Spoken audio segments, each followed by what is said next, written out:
Hi, this is Matt Hardy, AASHTO's Program Director for Planning and Policy, and welcome to this edition of Asset Management Now.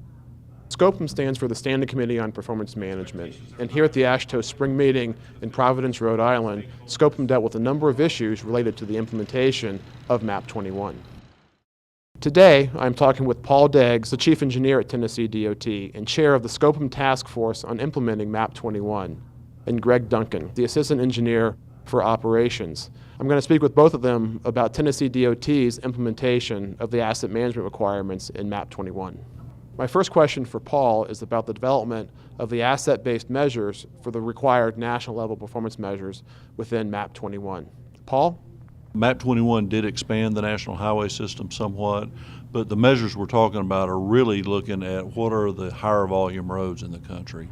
So when we start looking at bridges, we're looking at structurally deficient bridges. The bill is pretty specific on the measurement on the percentage of deck area that's deficient.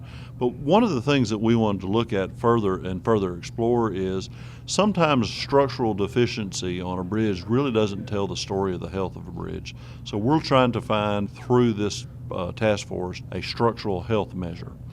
We think that will tell a better story to the people of our country about really what is the condition of our bridge assets out there. Moving on to the pavements, the first thing we're looking at is IRI. It's the International Roughness Index. It's kind of a seat-of-the-pants measure on how smooth roads are. MAP 21 has asked all the state DOTs to come together with some common performance measures that are relatively high level, but this information is going to be used for states to set their own state-based targets, and they will be able to show Congress and show the people of the United States how they're using this performance information to achieve a goal. Thanks, Paul. Next up, we have Greg Duncan, who is the Assistant Engineer for Operations at Tennessee DOT. Greg, as the Assistant Engineer, what is Tennessee DOT doing to prepare for the asset management requirements in MAP 21? We're trying to understand the components of the management plan, how do we incorporate risk exactly. Our staff is participating quite a bit in the webinars that are going on right now. Having a robust maintenance management system and a maintenance quality assurance program is important.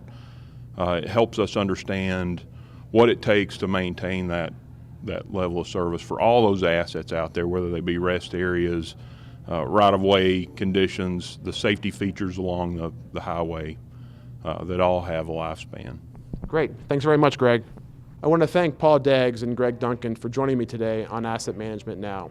If you want more information on transportation asset management, you can visit tam.transportation.org and send me feedback. You can email me at mhardy@ashto.org.